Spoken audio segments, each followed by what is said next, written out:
హైదరాబాద్ ఖైరతాబాద్లో ప్రముఖ సంఘ సేవకులుగా పేర్కొందిన స్వర్గీయ కమ్మరి కృష్ణ 20వ వర్ధంతి కార్యక్రమంలో భాగంగా ఆయన కుమారుడు కమ్మరి వివేక్ సుమారు 1000 మందికి పైగా అన్నదానం 300 మంది కళ్ళ అద్దాల పంపిణీ చేశారు.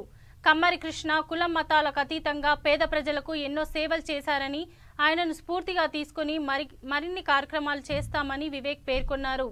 ఈ కార్యక్రమంలో పంజాగుట్ట ఏసీపీ సుదర్శన్, కృష్ణ సోదరులు వెంకటేష్, కుమార్లు नवीन, विवेक तदितरुलु पाल्गొన్నారు.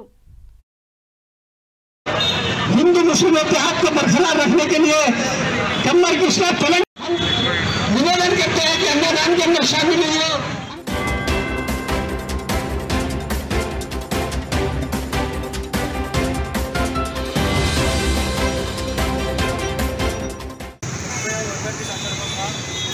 ప్రతి సంవత్సరం